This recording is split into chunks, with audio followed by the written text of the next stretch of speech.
Local de Niños.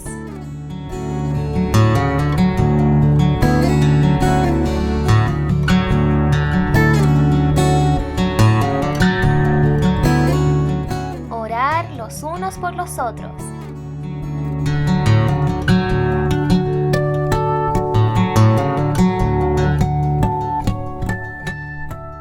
Hola niños, nos volvemos a encontrar para seguir conversando de la oración eficaz. En esta oportunidad hablaremos de la oración de intercesión, en la cual nosotros no ponemos en oración nuestras súplicas o necesidades, sino que ponemos la de nuestro prójimo. Y para abordar el tema, vayamos a Santiago, capítulo 5, versículo 14 al 16. ¿Está alguno enfermo entre vosotros? Llame a los ancianos de la iglesia y oren por él, ungiéndole con aceite en el nombre del Señor.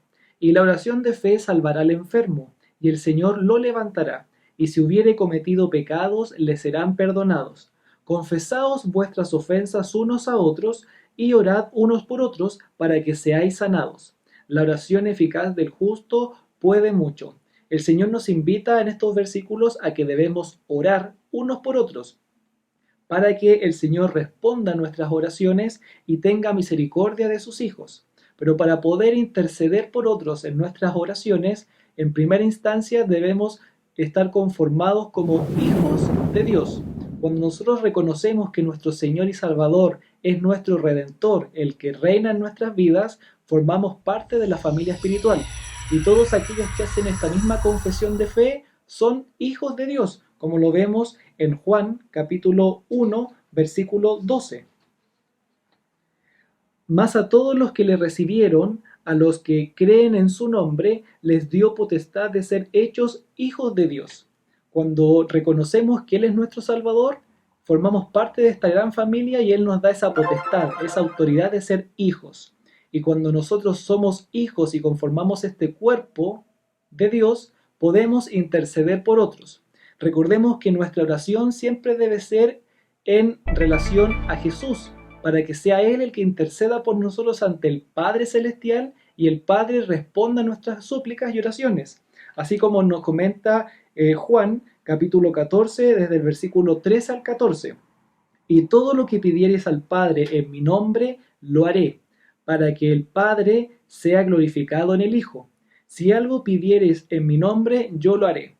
Todo lo que pidamos en el nombre de Jesús, el Padre lo va a responder, porque de esta forma el Padre va a ser glorificado en el Hijo, o sea, en el Hijo de Jesucristo. Pero debemos agregar un componente importante en nuestra oración, además de hacerlo todo en el nombre de Jesús. No podemos orar con nuestro intelecto o con nuestras capacidades o nuestras fuerzas. De esta manera, nunca vamos a alcanzar moldear o constreñir el corazón de Cristo. Debemos orar siempre en el Espíritu, porque recordemos que nuestro Dios es Espíritu y de otra forma no podemos alcanzarlo. Si nosotros oramos en el Espíritu, vamos a poder comunicarnos plenamente y de forma íntima con nuestro Padre Celestial. Vayamos a Romanos capítulo 8, versículo 26. Y de igual manera el Espíritu nos ayuda en nuestra debilidad. Pues, ¿qué hemos de pedir como conviene? No lo sabemos, pero el Espíritu mismo intercede por nosotros con gemidos indecibles. Es el Espíritu de Dios el que nos ayuda en nuestra debilidad, en aquello que nosotros no podemos alcanzar con nuestras capacidades humanas. Necesitamos de su presencia. Y como dice el versículo, el Espíritu mismo es el que intercede por nosotros con gemidos indecibles, es decir, con gemidos potentes que no se pueden controlar ni se pueden explicar con palabras porque sobrepasan nuestro conocimiento terrenal. Y de esta manera nosotros podemos llegar al corazón de nuestro Señor. Es importante saber que en nuestras oraciones habituales nosotros pedimos por nuestras familias, nuestros amigos, las personas que nos aman, pero muchas veces olvidamos que también debemos pedir por aquellos que nos aborrecen y nos hacen daño. Recordemos que el Señor nos dice en su palabra que debemos amar a nuestro Dios por sobre todas las cosas y a nuestro prójimo como a nosotros mismos. Y nuestro prójimo también son aquellos que nos hacen daño.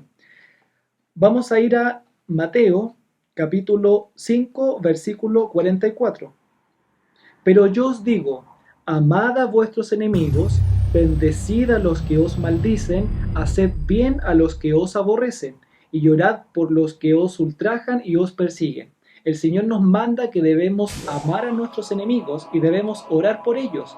Nuestras oraciones también deben ser en su favor y debe ser en bendición hacia aquellos que nos han hecho daño en el transcurso de nuestra vida o que quizás nos han hecho sufrir. El Señor se agrada cuando oramos en esta dirección. También el Señor se agrada cuando oramos por aquellas personas que están en eminencia o que se encuentran en algún cargo de importancia en nuestro país. Para ello vamos a ir a Primera de Timoteo, capítulo 2, desde el versículo 1 al 3. Exhorto ante todo a que se hagan rogativas, oraciones, peticiones y acciones de gracias por todos los hombres, por los reyes y por todos los que están en eminencia, para que vivamos quieta y reposadamente en toda piedad y honestidad, porque esto es bueno y agradable delante de Dios nuestro Salvador. A Dios le agrada que nosotros oremos por aquellos que se encuentran en un cargo de renombre, vale decir el presidente, sus ministros, diputados, senadores y cualquier persona que tenga un puesto importante en la nación. Debemos orar también intercediendo por ellos, para que el Señor los bendiga, les dé sabiduría y puedan desempeñarse de buena forma en sus funciones públicas. ¿Y para qué nos invita el Señor a esto? Para que de esta forma podamos vivir quieta y reposadamente, sabiendo que teniendo la gracia del Señor en la vida de estas personas, vamos a poder vivir de forma armoniosa en nuestro país. ¿Y esto por qué nos invita el Señor a que debemos orar de esta manera y por estas personas que quizás no son de nuestro círculo cercano? Si vamos a Primera de Juan, capítulo 3, versículo 23, encontramos la respuesta. Y este es su mandamiento, que creamos en el nombre de su Hijo Jesucristo, y nos amemos unos a otros como nos lo ha mandado.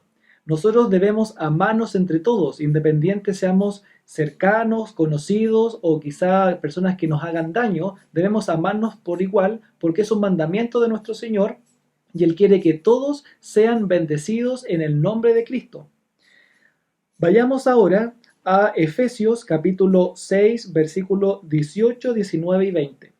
Orando en todo tiempo, con toda oración y súplica en el Espíritu, y velando en ello con toda perseverancia y súplica por todos los santos, y por mí, a fin de que al abrir mi boca me sea dada palabra para dar a conocer con denuedo el misterio del Evangelio, por el cual soy embajador en cadenas, que con denuedo hable de él como debo hablar.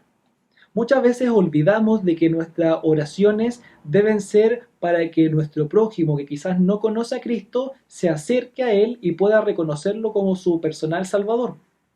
Muchas veces oramos pidiendo sanidad por una persona que conocemos, pidiendo bendiciones, pidiendo por nuestras necesidades, pero muchas veces olvidamos que el trasfondo de nuestra oración debe ser para que otros que no conocen a Cristo también lo puedan conocer. Y en estos versículos, Pablo oraba y les pedía a sus hermanos en Cristo para que sus oraciones no fueran que se lo sacaran de la cárcel, porque él estaba encarcelado, sino que para que él tuviese mayor libertad y deseo y el ímpetu de poder predicar la palabra de Dios con libertad y autoridad de Cristo. Y esto nos indica a nosotros y nos alienta para que nuestras oraciones siempre vayan enfocadas en la salvación de las almas que no conocen a Cristo.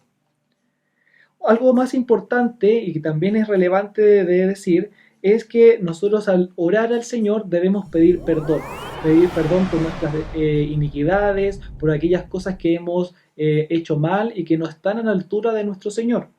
Y en Marcos capítulo 11, versículos 25 y 26 dice lo siguiente: y cuando estéis orando, perdonad si tenéis algo contra alguno, para que también vuestro Padre que está en los cielos os perdone a vosotros vuestras ofensas. Porque si vosotros no perdonáis, tampoco vuestro Padre que está en los cielos os perdonará vuestras ofensas. Es relevante tener esto en claro, niños, que nosotros cuando oremos al Señor debemos pedir perdón para que de esta misma forma el Señor perdone nuestras transgresiones y seamos aceptados ante el Padre. Porque si nosotros no perdonamos, como decía el versículo 26, el Señor tampoco nos va a perdonar nuestras ofensas, nuestras iniquidades y vamos a alejarnos de la presencia de nuestro Señor, para que lo tengan muy en consideración. Y además de esto, el Señor nos dice que debemos confesar todos nuestros pecados. En Proverbios capítulo 28, versículo 13. El que encubre sus pecados no prosperará, mas el que los confiese y se aparta alcanzará misericordia. Es importante que cuando oremos al Señor reconozcamos nuestros errores. Si hemos fallado, siempre nos equivocamos día tras día y a cada minuto. Por lo tanto, al confesar nuestros pecados, el Señor nos limpia, restaura nuestro interior y sus misericordias abundan y sobreabundan en nuestra vida. Y de esta forma podemos estar más cerca de su presencia y tener una comunión más íntima con Él. Y de esta manera también nuestras oraciones van a ser más eficaces cada vez que le pidamos algo a nuestro Señor. Reflexionen en esta palabra, niños, para que conozcan más de nuestro Padre Celestial, porque Él nos ama con un amor verdadero y genuino, y para que descubran maravillas cada vez que entren en oración, en esa intimidad plena con nuestro Señor. Nos encontramos la próxima semana, en donde haremos el resumen de la oración. Que el Señor les bendiga.